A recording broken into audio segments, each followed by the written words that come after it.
Hi friends, welcome to our channel. Latest ఎపిసోడ్లో ఏం జరగబోతుందో ముందుగానే తెలుసుకుందాం. ఫ్రెండ్స్, డైలీ సీరియల్ నోటిఫికేషన్ కోసం ఛానల్ని సబ్స్క్రైబ్ చేసుకోండి ఫ్రెండ్స్. అండ్ పక్కనే ఉన్న బెల్ ఐకాన్ని క్లిక్ చేసి ఆల్ ఆప్షన్ని సెలెక్ట్ చేసేయండి. ఇక కృష్ణ ఏమో ఇంటికి వచ్చేస్తుంది. పోలీసులు 3 రోజుల నుంచి ఎంక్వైరీ చేస్తున్నాం, కానీ మురారి జాడ అస్సలు కనిపించడం లేదు అని చెప్పేసి చెప్పంగానే కృష్ణ షాక్ అయిపోతుంది. ఇంట్లో ఉన్న వాళ్ళందరినీ నిలదీస్తుంది. ఎందుకని చెప్పేసి నాకు ఇప్పటిదాకా చెప్పలేదు, ఏసీపీ సార్కి ఏమైంది, ఎక్కడున్నారు అని చెప్పేసి వెక్కి ఎక్కి ఏడుస్తూ ఉంటుంది. మరోపక్క ఇన్స్పెక్టర్ గారు భవానీదేవి గారిని పర్సనల్గా మాట్లాడాలి అని అనగానే బయటకైతే వెళ్తుంది. అప్పుడు చెప్తూ ఉంటారు, మేడం ఇదేదో ఫ్యామిలీ ప్రాబ్లమ్స్ లాగా అనిపిస్తుంది. ఏసీపీ సార్ ద్వారా మరో అమ్మాయి తల్లి అయింది అన్న మాట కూడా ఈ ఇంట్లో వినిపిస్తుంది. కాబట్టి ఒక మురారి మీ అందరికీ దూరంగా ఉండాలని చెప్పేసి తన ముఖం చాటేసి ఎక్కడో దాక్కొని ఉన్నారేమో అని మాకైతే అనిపిస్తుంది.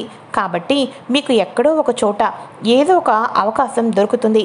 ఏదో ఒక చిన్న లెటర్ రాసేనా మురారి గారు వెళ్ళుంటారు, ఒకసారి మీరు ఆ కోణంలో కూడా వెతకండి అని చెప్పేసి అనగానే సరే ఇన్స్పెక్టర్ గారు అని చెప్పేసి భవానీదేవి లోపలకైతే వెళ్ళిపోతుంది. మరోపక్క కృష్ణ ఈ ముకుంద ఏమైనా చేసి ఉంటుందా, ఇప్పుడు ఇది నిజమైన ముకుంద అని ఇంట్లో వాళ్ళకు చెప్పేస్తే కడుపులో పెరుగుతున్న బిడ్డ ప్రాణాలను తీసేస్తుంది. ఇప్పుడు నేను ఏమీ చేయలేకపోతున్నాను అని చెప్పేసి కృష్ణ ఎంతగానో టెన్షన్ పడిపోతూ ఉంటుంది. మధు, ఫ్రెండ్స్ అందరికీ ఫోన్ చేశావా, ఎవరికి దగ్గర ఆచూకీ లేదంట అని అనగానే కృష్ణ 3 రోజుల నుంచి నా పని ఇదే కృష్ణ, కానీ మన మురారి జాడ మాత్రం అస్సలు తెలియలేదు అని చెప్పేసి కృష్ణ మధుకర్ ఇద్దరు కూడా మాట్లాడుకుంటూ ఉంటారు. అయితే పోలీస్ ఇన్స్పెక్టర్ భవానీదేవికి ఒక ఇన్ఫర్మేషన్ చెప్పడంతో ఇక కృష్ణ మురారి వాళ్ళ గదిలోకి అయితే వెళ్తుంది. భవానీదేవి గదంతా వెతుకుతూ ఉంటుంది. మురారి ఏదైనా ఒక చిన్న ఇన్ఫర్మేషన్ అయినా రాసి పెట్టి వెళ్ళుంటాడా అని చెప్పి మొత్తం వెతికిన తర్వాత ఆరా తీసిన తర్వాత మురారి ఎక్కడ ఒక చిన్న లెటర్ కూడా రాసి వెళ్ళడు, కానీ అక్కడ ఇక మన హాస్పిటల్ ఫైల్ అయితే కనిపిస్తుంది. ఆ ఫైల్ని చేతిలోకి చూడంగానే ఒక్కసారిగా భవానీదేవి షాక్ అయిపోతుంది. ఎందుకంటే అసలు అందులో కృష్ణ ప్రెగ్నెంట్ కాదు అని చెప్పేసి ఉంటుంది కదా. సో ఇక వెంటనే ఆ ఫైల్ని చూసిన తర్వాత భవానీదేవికి ఎక్కడ లేని కోపం వచ్చేస్తుంది. ఇక గట్టిగా కేకలు అరుచుకుంటూ భవానీదేవి కాస్త మహంకారిలా తయారైపోయి కోపంతో రగిలిపోతూ స్పీడ్గా కిందకు వచ్చి టాపు లేచిపోయినంత గట్టిగా కృష్ణ కృష్ణ అని అరవటంతో దెబ్బకు భయపడిపోతూ ఇంట్లో ఉన్న వాళ్ళందరూ కూడా కాస్త భవానీదేవి పాదాల దగ్గరికి వచ్చి నుంచుంటారు. ఇక వెంటనే ఎందుకని చెప్పేసి అక్కయ్య ఇంత కోపంగా ఉంది అని చెప్పేసి రేవతి షాక్ అయిపోతూ ఉంటుంది. అసలు ఈ ఫైల్లో ఏముంది అమ్మా, ఎందుకమ్మా అంత కోపంగా అరుస్తున్నావు, నిన్ను ఇంత కోపంగా నేను ఎప్పుడూ చూడలేదమ్మా అని చెప్పేసి ఆదర్శ్ అనగానే ఇక వెంటనే ఆదర్శ్ చేతిలో భవానీదేవి ఫైల్ అయితే పెడుతుంది. ఫైల్ని ఆదర్శ్ చేతిలో పెట్టి ఒక్కసారిగా కృష్ణ చంప పగల కొట్టేస్తుంది భవానీదేవి. అందరూ ఆశ్చర్యపోతూ ఉంటారు. అక్క అని చెప్పేసి రేవతి అనగానే ఒక్కసారిగా ఆగు అని చెప్పేసి భవానీదేవి రేవతిని సైతం అడ్డు పెడుతుంది. నాకు తెలుసమ్మా, నాకు తెలుసు, ఈ కృష్ణ ఏం చేసిన మోసాలు కుట్రలు అబద్ధాలు అని నాకు బాగా తెలుసు. తనని తాను పెంచుకోవటం కోసం ఏదైనా చేసేస్తుంది అని అనగానే ఆపండ్రా, ఆపండి, అసలు ఎందుకురా ఇలా మాట్లాడుతున్నావు, ఆ ఫైల్లో ఏముందిరా అని రేవతి అడుగుతుంది. అప్పుడు రేవతితో పిన్ని, కృష్ణ కడుపుతో ఉన్నానని ఇంతకాలం మనందరినీ మోసం చేసింది, మనందరికీ అబద్ధం చెప్పింది. అసలు కృష్ణ తల్లి కావటం కాదు కదా, ఈ జీవితంలో కృష్ణ తల్లి కాలేదు, ఇదిగో డాక్టర్ ఇచ్చిన సర్టిఫికేట్ అని చెప్పేసి చూపించంగానే అంతా షాక్ అయిపోతారు. ఇక రేవతి ఉసై కృష్ణ నిజమా ఇదంతా కూడా అని అనగానే అప్పుడు భవానీదేవి అంటూ ఉంటుంది, కృష్ణ చంప పగలకొట్టడమే కాకుండా ఎందుకని చెప్పేసి ఇంత అబద్ధాన్ని ఆడావు, ఎందుకని చెప్పేసి నన్ను ఇంతలా మోసం చేసావు, నా తల్లిని నీ కడుపులో పెరుగుతుంది, మా అమ్మని నువ్వు నా చేతిలో పెడతావని చెప్పేసి ఎంతో సంతోషంగా చూశాను, నీ గురించి ఎన్నో పూజలు చేయించాను, నువ్వు కడుపుతో లేకపోయినా అందరి ఆశీస్సులతోటి గర్భంలో బిడ్డ క్షేమంగా పెరగాలని నీకు శ్రీమంతం కూడా జరిపించాను. ఇంత ఇదిగా చేసి నేను అపురూపంగా కంటికి రెప్పలా కాచుకొని వస్తే నన్ను ఇంత మోసం చేస్తావా, ఇన్ని అబద్ధాలు ఆడతావా, ఏ ఒక్కరోజు కూడా నీకు నిజం చెప్పాలని అనిపించలేదా అని చెప్పేసి భవానీదేవి నిలదీయటంతో కృష్ణ చెంప పగలకొట్టడంతో ముకుంద కడుపు నిండిపోతుంది. ఆహా, ఇది కదా నేను కోరుకుంటున్న జీవితం. నా కళ్ళ ముందు కృష్ణ పతనం చూడాలి అనుకున్నాను. దట్టు ఇంత తొందరగా చూస్తానని అస్సలు అనుకోలేదు. కృష్ణ ప్రతి క్షణం కుళ్ళి కుళ్ళి నువ్వు చావాల్సిందే అని చెప్పేసి ముకుంద అనుకుంటూ ఉంటుంది. అప్పుడు అంటూ ఉంటాడు ఆదర్శ్, అమ్మా, ఈ ఇంట్లో చిన్న చిన్న తప్పులు చేస్తే ప్రతి ఒక్కరికి నువ్వు శిక్షిస్తావు. అటువంటిది ఏ ఆడది ఆడని పెద్ద అబద్ధాన్ని ఆడింది ఈ కృష్ణ. ఈ కృష్ణకు ఏం శిక్ష వేస్తావో నీ ఇష్టం. మురారి ఒక పక్క కనిపించడం లేదు. ఈ కృష్ణ మీద నాకు చాలా అనుమానాలు ఉన్నాయి అని చెప్పేసి అనగానే, అత్తయ్య ఒక్కసారి నేను చెప్పేది వినండి అని అనగానే అప్పుడు ముకుంద అంటూ ఉంటుంది, ఏం చెప్పాలనుకుంటున్నావు కృష్ణ? నాకు బాగా తెలుసు నీ నాటకాలతోటి పాపం భవానీ ఆంటీని ఇంకెంతకాలం నమ్మిద్దామని చూస్తున్నావు. నువ్వు దొంగ ప్రేమను చూపిస్తే వాళ్ళు నిజమైన ప్రేమను నీకు చూపించారు అని అనగానే, ముకుంద ఈ మధ్యలోకి నువ్వు దూరద్దు అని అనగానే, ఇప్పుడు నువ్వు ఏం చెప్పబోతున్నావో నాకు తెలుసు. నీకు పిల్లలు పుట్టరని చెప్పేసేసి మీ రక్తాన్ని మీ బిడ్డని నా కడుపులో పెరుగుతుంది అని సరోగసి మదర్గా నేను ముందుకు వచ్చానని వీళ్లకు చెప్పి నమ్మించి ఇంకా నీ మీద ప్రేమను పెంచుకునేటట్టు చెయ్యాలి అనుకుంటున్నావు కదా అని అనగానే ఒక్కసారిగా కృష్ణ షాక్ అయిపోతుంది. జరిగింది అదే కదా ముకుంద, మరెందుకని చెప్పేసి ఇప్పుడు ఇలా చెప్తున్నావు? అత్తయ్య, ఇప్పుడు ముకుంద చెప్పిన ప్రతి మాట నిజమే అత్తయ్య అని అనగానే, stop it Krishna, stop it. ఇంకా నీ మాయ మాటలు నమ్మేటట్టు ఈ ఇంట్లో వాళ్ళు ఎవరు చెవుల్లో పువ్వులు పెట్టుకుని రెడీగా లేరు. వాళ్ళు ఎంతకాలమని మోసపోతూ ఉంటారు. చూడండి ఆంటీ, అసలు ఏం జరిగింది అంటే కృష్ణకు ఎప్పటికీ పిల్లలు పుట్టరు అన్న విషయం డాక్టర్స్ తేల్చి చెప్పేశారు. ఆ నిజం తెలుసుకున్న తర్వాత కృష్ణ బాధపడింది, మురారి గారు కూడా బాధపడ్డారు. ఒకరోజు మురారి గారు ఫుల్గా తాగేసేసి ఇక బాల్కనీలో ఉన్నారు. ఏమైంది మురారి గారు, ఎందుకని చెప్పేసేసి ఇంతలా బాధపడుతున్నారు? నేను ఇంటికి వచ్చినప్పటి నుంచి మిమ్మల్ని ఎప్పుడు ఇలా చూడలేదు అని మురారి గారిని అడిగాను. మురారి గారు కన్నీళ్లు పెట్టుకున్నారు. కన్నీళ్లు పెట్టుకుంటూ ఏడ్చుకుంటూ గట్టిగా నన్ను హాక్ చేసుకొని తన మనసులో ఉన్న ఫీలింగ్స్ అన్నింటినీ చెప్పారు. అయ్యో బాధపడకండి, దేనికైనా ఒక పరిష్కారం ఉంటుంది, మీరు ముందు రండి అని చెప్పేసేసి మురారి గారిని రూమ్లోకి తీసుకొని వెళ్దామనుకునేసరికి మురారి గారు నా రూమ్ దగ్గరికే వచ్చేసేసి ఒక్కసారిగా రూమ్లోనే కుప్పకూలిపోయారు. పోనీలే అని చెప్పేసేసి అలా మురారి గారిని పడుకోబెడితే తాగిన మత్తులో తను తండ్రి కాలేకపోతున్నానని, కృష్ణ తల్లి కాలేకపోతుందని, నేను తండ్రిని కావాలి అని చెప్పేసేసి ఆయన అనుకోకుండా నాకు దగ్గర అయిపోయారు.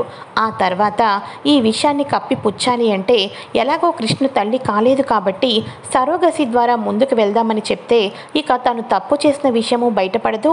అందులోనూ కృష్ణ మురారి ఇద్దరు తల్లి అవుతారు కదా అన్న కృష్ణకు ఒక సాటిస్ఫాక్షన్ వస్తుంది అని చెప్పేసేసి నేను నిజంగా తల్లి అయితే కృష్ణకు సరోగసి ద్వారా ముందుకు వెళ్తున్నాం, ఆ తల్లి ఎవరో కాదు మీరా అని నన్ను పరిచయం చేశారు. అసలు వాళ్ళు సరోగసి ప్రవేశపెట్టక ముందే నేను తల్లిని అయిపోయాను అని చెప్పేసి ముకుంద పచ్చి అబద్ధాలు ఆడుతూ ఈ రకంగా అందరినీ నమ్మిస్తుంది. తీరా అందరూ నమ్మేస్తారు. అందరూ నమ్మేసిన తర్వాత నా జీవితాన్ని నాశనం చేసింది ఈ కృష్ణ, నా తల్లి యొక్క ఆశలతో ఆడుకుంది ఈ కృష్ణ, ఇటువంటి వాళ్ళు ఇంట్లో ఉండటానికి వీల్లేదు అని చెప్పేసేసి ఇక వెంటనే కృష్ణని ఇంటి నుంచి బయటకు గెంటేయడమే కరెక్ట్ అని చెప్పేసేసి కృష్ణను ముకుంద ఒక పక్క ఆదర్శ్ ఒక పక్క పట్టుకొని బయటకైతే ఇంటి నుంచి గెంటేస్తారు. ఒక్కసారిగా కృష్ణ నేల మీద పడిపోబోతూ ఉండగా కృష్ణను అటొకలు ఇటొకలు వచ్చి పట్టుకుంటారు. వాళ్ళు ఎవరో కాదు, ఒక పక్క తన చిన్నమ్మ, తన చిన్నాన్న పెద్దపల్లి ప్రభాకర్. ఏం జరుగుతుంది ఈ ఇంట్లో, ఏం జరుగుతుంది అక్క, ఏంటిదంతా కూడా? ఒక కడుపుతో ఉన్న అమ్మాయిని పట్టుకొని ఇలా ఇంటి నుంచి గెంటేస్తారా? అసలు మీరు మనుషులేనా? మీలో మానవత్వం అనేది ఉందా అని చెప్పేసి అనగానే అప్పుడు భవానీదేవి అంటూ ఉంటుంది, నీ కూతురు నాటకాలు నీకు కూడా తెలియదు అనుకుంటా ప్రభాకర్, అందుకోసమే మమ్మల్ని ఇంటి ముందు నుంచొని ఈ రకంగా నువ్వు నిలదీస్తున్నావు. అసలు నిజానికి నీ కూతురు తల్లి కానే కాదు, జీవితంలో తల్లి కాలేదు కూడా. అందులోనూ తన తల్లిని అయ్యాని అంటూ ఇంతకాలం నన్ను ఎంతగానో ఎమోషనల్గా బ్లాక్ చేసింది, నన్ను అబద్ధాలు చెప్పి మోసం చేసింది. అసలు ప్రపంచంలో ఏ ఆడదైనా సరే ఒక నేను తల్లి కాకుండా తల్లిని అయ్యాను అని అబద్ధం చెప్తుందా? ఈ రోజుతో కృష్ణ మీద నాకు పూర్తిగా అసహ్యం వేసేసింది అని చెప్పేసి భవానీదేవి చెప్తుంది. ఏంది బిడ్డ, వాళ్ళు చెప్తున్న మాటలు నిజమేనా అని అనగానే అవును చిన్నాన్న, అవును అని చెప్పేసి కృష్ణ కన్నీళ్లు పెట్టుకుంటూ ఉంటుంది. కాబట్టి కృష్ణకు ఈ ఇంటికి సంబంధం లేదు అని చెప్పేసి ఆదర్శ్ ఒక పక్క చెప్తూ ఉంటాడు. అప్పుడు కృష్ణ అంటూ ఉంటుంది, నేను అబద్ధాలే చెప్పి ఉండొచ్చు అత్తయ్య, నేను మోసమే చేసి ఉండొచ్చు, మీ యొక్క ఎమోషనల్తో నేను ఆడుకుండవచ్చు, కానీ నా మెడలో కట్టినది నా భర్త తాడు, ఈ పసుపు తాడు ఈ ఇంటికి పిల్లల్ని ఇస్తేనే నాకు ఈ ఇంటిలో విలువ ఉంటుందా చెప్పండి. ఒక పక్క నా భర్త మురారి గారు కనిపించడం లేదు, ఏసీపీ సార్ ఏమైపోయారన్న టెన్షన్లో నేను ఉన్నాను, ఏసీపీ సార్ వస్తే అన్ని నిజాలు బయటపడతాయి అని చెప్పేసి అనగానే, అప్పుడు వాడితో కూడా అబద్ధాలు చెప్పి మోసం చేయించాలనుకుంటున్నావా నువ్వు అని చెప్పేసి భవానీదేవి నిలదీస్తూ ఉంటుంది.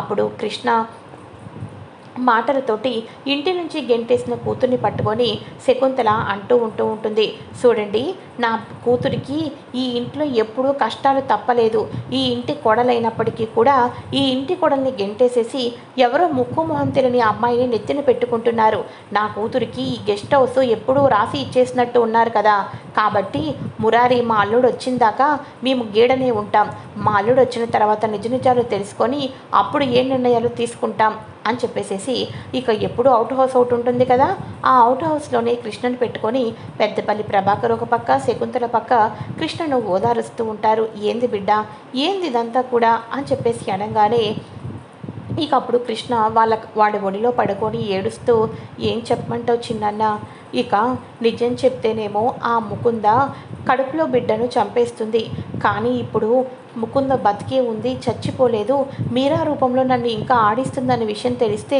మీరు కోపం భరించలేక ఇప్పుడే అక్కడికి వెళ్ళి తిను మీరా కాదు ముకుంద అని అందరి ముందు చెప్పేస్తారు, అప్పుడు ఆ ముకుంద మా బిడ్డ ప్రాణాలను తీసేస్తుంది అని చెప్పేసి కృష్ణ నిజం చెప్పలేక బాధపడుతూ ఉంటుంది. ఇప్పుడు ఇక ఏడుస్తూ కూర్చుంటే పని కావు, అసలు ఏసీపీ సార్ ఎక్కడున్నారో వెతికి తీరాలి అని చెప్పేసి కృష్ణ ఇక చిన్నమ్మ నువ్వు ఇంట్లోనే ఉండు, నేను చిన్నన్న బయటకు వెళ్తాం అని చెప్పేసి ఆ తర్వాత రోజు ఉదయాన్నే మొత్తానికి అంతా తిరుగుతూ ఉంటుంది. అంతా తిరుగుతూ తెలిసిన వాళ్ళ ఫ్రెండ్స్ సర్కిల్లో అందరికీ వెళ్ళి అడుగుతూ ఏసీపీ సార్ కనిపించారా అని అడగంగానే ఎవరు కూడా మురారితో 3 రోజుల నుంచి ఫోన్ కూడా లేదు అని చెప్పడంతో కృష్ణ టెన్షన్ పడిపోతూ ఉంటుంది, కంగారు పడిపోతూ ఉంటుంది. అయితే ఇక ఇదిలా ఉండగా కృష్ణ ఎండలో తిరిగి అందరి ఇంట్లోకి వెళ్ళి అడ్రస్ తెలుసుకోవడంతో కళ్ళు తిరిగిపోతూ ఉంటాయి. ఒక్కసారిగా మళ్ళీ కింద పడిపోతూ ఉంటే కిట్టమ్మ అని చెప్పేసి ముఖం మీద నీళ్లు కొడతారు. కిట్టమ్మ, ఏంది కిట్టమ్మ, నీకు అసలు ఈ మధ్య ఒంట్లో బాగుండటం లేదు, కళ్ళు తిరిగి పడిపోతున్నావు, ఇదిగో జర ఈ హాస్పిటల్ దగ్గరికి వచ్చినాం కదా, ఈ హాస్పిటల్ మీకు తెలిసిందే కదా, జర లోపలికి వెళ్దాం పదా అని అనగానే, ఇప్పుడు నేను చూపించుకోవటం కాదు చిన్నన్న, పరిమళకు కూడా ఏమైనా తెలిసేమో, ఆ విషయం కనుక్కుందామని వెళ్తాను అని చెప్పేసి చిన్నన్న మీరు బయట వెయిట్ చేయండి, నేను లోపలికి వెళ్తాను అని చెప్పేసి పరిమళ డాక్టర్ తోటి, డాక్టర్ ఏసీపీ సార్ ఏమైనా మీకు ఈ మధ్యలో మాట్లాడారా, మిమ్మల్ని ఏమైనా కలిశారా అని అనగానే, లేదు కృష్ణ, నేను యూఎస్ నుంచి వచ్చిన తర్వాత ఫోన్ చేద్దాం అనుకున్నాను, కానీ అస్సలు ఏసీపీ మురారిది ఫోన్ ఏమో స్విచ్ ఆఫ్ వస్తుంది, నీ గురించి మాట్లాడదామని అనుకున్నాను అని అనగానే, ఏం మాట్లాడితే నా గురించి ఏముందులేండి, ముందు నాకు కావాల్సింది ఏసీపీ సార్ గురించి అని అనగానే, అవును కృష్ణ, ఇంత వీక్గా ఉన్నావేంటి, ఏమైంది అని అనగానే, ఏమో తెలీదు డాక్టర్, ఈ మధ్య కళ్ళు తిరిగి పడిపోతున్నాను, చాలా నీరసంగా ఉంది, మామూలుగా ఇప్పుడు అందుకనే వచ్చాం, కానీ మురారి సార్ కనిపించడం లేదు కదా, ఆ టెన్షన్లో మీకు ఏమైనా తెలుస్తుందేమోనని కనుక్కుందామని వచ్చాను అని అనగానే, చూడు కృష్ణ, మురారి కనిపించడం లేదని నువ్వే చెప్పావు, మురారిని వెతికితానని నువ్వు నిర్ణయం తీసుకున్నావు, మురారిని వెతకాలి అంటే నీ ఒంటిలో ఓపిక అనేది ఉండాలి కదా, సో ఇక నువ్వు ట్రీట్మెంట్ చేయించుకోవాల్సిందే, అందులోనూ నీ గర్భసంచి ఎఫెక్ట్ అయింది కదా, ఒకసారి స్కాన్ చేస్తాను, నీరసానికి ఇంజెక్షన్ వేస్తాను, రా కృష్ణ, మురారిని వెతకాలన్నా నీ ఒంటిలో ఓపిక ఉండాలి కదా కృష్ణ అని పరిమళ కృష్ణను లోపలికి తీసుకొని వెళ్తుంది. లోపలికి తీసుకొని వెళ్ళిన తర్వాత నీరసానికి ఇంజెక్షన్ ఇస్తుంది. ఆ తర్వాత తన గర్భసంచి అప్పుడు నార్మల్ స్టేజ్లో లేదు, సర్జరీ చేయాలి అని అన్నారు కదా, దాని గురించి మొత్తం స్కాన్ తీస్తూ ఉండగా కృష్ణ నెల తప్పింది అన్న నిజమైతే తెలుస్తుంది. ఒక్కసారిగా పరిమళ షాక్ అయిపోతుంది. కృష్ణ, కంగ్రాచులేషన్స్, నువ్వు నిజంగానే తల్లివి కాబోతున్నావు అని అనగానే, ఊరుకోండి డాక్టర్, ఏం మాట్లాడుతున్నారు మీరు, గర్భసంచి తొలగించాలి రేపో మాపో అని అనుకుంటుంటే తల్లిని అవుతున్నానని నాతో జోక్స్ చేస్తున్నారా అని అనగానే, అబ్బే లేదు కృష్ణ, నీ గర్భసంచి తీయించాలి, సర్జరీ చేయించాలి అని ముందుగా మనందరం చెప్పుకున్నదే. కాకపోతే నేను నీకు వెళ్తూ కొన్ని ట్యాబ్లెట్స్ ఇచ్చాను, గుర్తుందా? అవేంటి అంటే, నీకు గర్భసంచి తొలగించేంత వరకు ప్రతిరోజు వేయమని అన్నాను. ఆ ట్యాబ్లెట్లు నువ్వు వేసావు కదా అని అనగానే, అవును డాక్టర్ వేసుకున్నాను అని అనగానే, అది లాస్ట్ అండ్ ఫైనల్ డోస్. ఆ డోస్తో కరెక్ట్గా సర్జరీ చేయాలనుకున్న రోజు సర్జరీ చేసి గర్భసంచిని తొలగించాలా లేకపోతే నార్మల్ అవుతుందా అని తెలుసుకోవటానికి ఆ ట్యాబ్లెట్లు నీకు బాగా పనిచేసే కృష్ణ. అది అందరికీ కూడా సక్సెస్ అవ్వదు, 100లో 95% ఫెయిల్యూరే అవుతుంది. కాబట్టి ఆ హోప్ చెప్పకోకుండా నీకు నార్మల్గా ట్యాబ్లెట్లు ఇచ్చాను. ఇప్పుడు నువ్వు తల్లివి కాబోతున్నావు అని అనగానే, కృష్ణ అంటే నేను పెద్దత్తయ్యకి ఇచ్చిన మాటను నిలబెట్టుకుంటున్నానన్నమాట. చాలా సంతోషంగా ఉంది. కానీ ఈ నిజం మరెవరితోనూ చెప్పనని ఒట్టేయండి డాక్టర్ అని అనగానే, అదేంటి కృష్ణ, ఇంత గుడ్ న్యూస్ని ఎవరితోనూ షేర్ చేసుకోకూడదు అంటున్నావు అని అనగానే, ప్రస్తుతం నా పరిస్థితి అలానే ఉంది డాక్టర్, అందుకని అంటున్నాను అని అనగానే, సరే అయితే నువ్వు ఏం చేసినా నీ ఆ కుటుంబం గురించి చేస్తావని నాకు తెలుసు. అందుకని ఈ నిజాన్ని ఎవరితోనూ చెప్పను అని ప్రామిస్ చేస్తుంది పరిమళ. ఈ నిజం ఇప్పుడు తెలిసిపోతే ఆ ముకుంద నేను నిజంగా తల్లిని అయ్యానని నా ప్రాణాలని తీపించేస్తుంది, నా కడుపులో బిడ్డను కూడా తీపిచ్చేస్తుంది. ముకుంద దగ్గర భయపడి ఈ నిజాన్ని ఎవరికీ చెప్పలేకపోతున్నాను అని చెప్పేసి కృష్ణ మనసులో అనుకుంటూ బయటకైతే వచ్చేస్తుంది. కిట్టమ్మ డాక్టర్ ఏం చెప్పారు అని అనగానే, నీరసం తగ్గేంత వరకు ప్రతిరోజు ఈ ట్యాబ్లెట్లు వాడమంటున్నారు చిన్నాన్న అని అనగానే, గట్లని రామ్మ వెళ్దాం అని చెప్పేసి వీళ్ళైతే వెళ్ళిపోతారు. ఇక నైట్ అవుతుంది. నైట్ అవ్వగానే ముకుందకు ఫోన్ కాల్ వస్తుంది. ముకుంద ఫోన్ కాల్ రావడంతో సౌండ్ వినిపించగానే, అబ్బా నాన్నేంటి ఈ టైంలో ఫోన్ చేస్తున్నారు అని చెప్పేసి బాల్కనీలోకి వెళ్తుంది. వెళ్ళి, ఎన్నిసార్లు చెప్పాను మీకు ఫోన్ చేయొద్దని నాన్న, ఎందుకని చెప్పి విసిగిస్తున్నారు?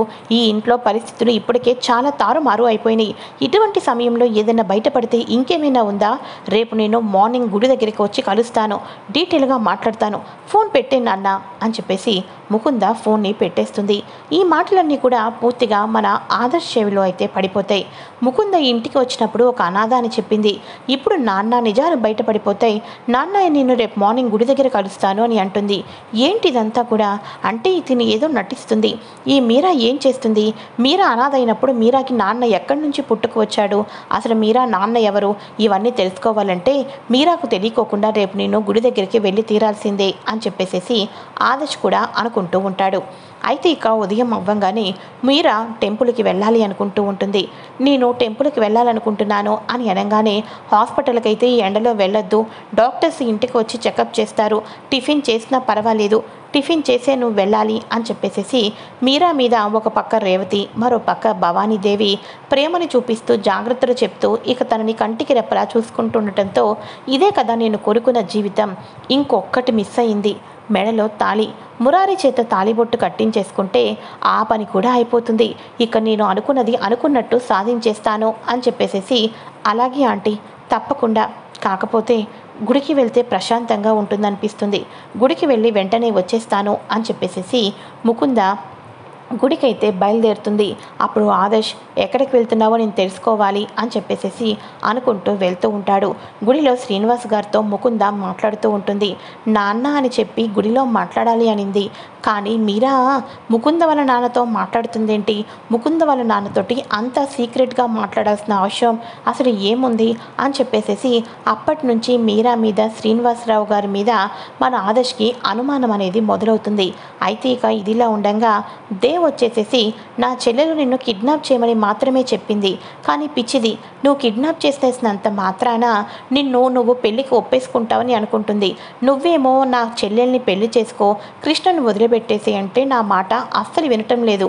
అందుకనే బామ్మద్ది, నా చెల్లెలు ముకుంద మెడలో 3 ముళ్ళు వేస్తావా వెయ్యవా అని అనగానే, నా ప్రాణం పోయినా పర్వాలేదు కానీ ముకుందను మాత్రం నేను పెళ్లి చేసుకోను.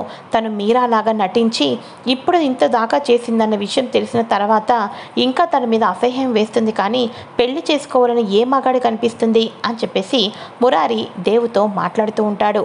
నువ్వు ఇలా మాటలతో లొంగవని నాకు తెలుసు, అందుకోసమే రేపు నేను మార్నింగే నీ పెళ్ళాం అదే చిన్నమ్మతోటి అవుట్ హౌస్లో ఉంటుంది. నీ పెళ్ళాన్ని ఇంట్లో వాళ్ళందరూ గెంటేశారు. ఇప్పుడు నీ భార్య కన్నీళ్ళు పెట్టుకుంటూ అవుట్ హౌస్లో ఉంది. రేపొద్దున ముహూర్తం పెడుతున్నాను. అవుట్ హౌస్లో ఉన్న కృష్ణ ఇంటిలో బాంబు కూడా పెట్టబోతున్నాను. ఇక్కడ ముహూర్తానికి నా చెల్లెల్ని తీసుకొని వచ్చి నీ పక్కన కూర్చోపెడతాను. నువ్వు నా చెల్లెలి మెడలో 3 ముళ్ళు వేసావు. నా చెల్లెలి మెడలో 3 ముళ్ళు వేస్తే అక్కడ నీ భార్య కృష్ణ ప్రాణాలతో బ్రతుకుతుంది. లేదు అనుకున్నావే అనుకో, ఇక నీ ప్రాణాలు పోయినట్టే. నీ భార్య ప్రాణాలు పోవటం తథ్యం అని చెప్పేసేసి దేవైతే పూర్తిగా మురారిని బ్లాక్మెయిల్ చేస్తూ ఉంటాడు. మరి మురారిని బ్లాక్మెయిల్ చేస్తూ ఉన్నప్పుడు మురారి కృష్ణ ప్రాణాలు పోతాయేమోనని ముకుంద మెడలో తాలిబొట్టు కడతాడా, లేకపోతే ఒక కన్ను వేస్తాడు కదా శ్రీనివాసరావు గారి మీద, ముకుంద మీద, వీళ్ళు ఏదో నాటకాలు ఆడుతున్నారు అని చెప్పేసి.